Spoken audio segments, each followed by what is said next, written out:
Senator Bernard. Thank you, Mr. Speaker, and thank you, Minister LeBlanc, for being here today. My question is going to follow up on questions that Senator Cormier and Cordy voiced about vacancies, specifically in Atlantic Canada, in this chamber. I thank you for your very promising response. However, I want to ask something more specifically. Although I've witnessed and welcomed a number of senators from more diverse communities during the last 6 years since I've been here, I see a glaring gap in the Senate when it comes to two historically underrepresented groups. First, there are no representatives in the Senate from the Nova Scotian Acadian community. This is a gap. And secondly, for the first time in Canadian history, we actually have 6 African Canadian senators here in this chamber, but there are no African Canadian men.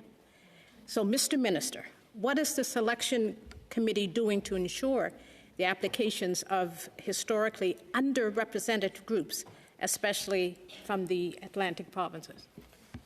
Minister LeBlanc. Mr. Speaker, through you, Senator Bernard, thank you for a very thoughtful question, and the premise of which I share entirely. Our process has, I hope, encouraged a wide variety of Canadians to think that they can serve honourably in this chamber, including those that represent historically underrepresented communities in this very place, and that's part of a larger societal effort across the country to be more inclusive and to recognize that institutions evolve and have not always accommodated the kind of people that we would seek to serve in our country.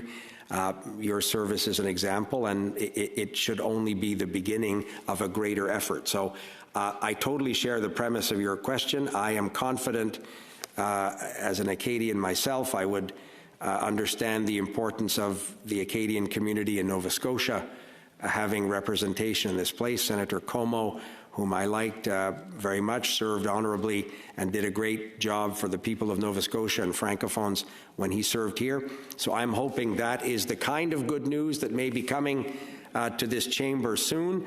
And I also take very much your comments around other areas where we can encourage a greater representation, and I'll certainly share those with the Prime Minister. You'll understand that we don't direct the independent advisory groups other than to set the broad parameters exactly as you articulated so well, Senator.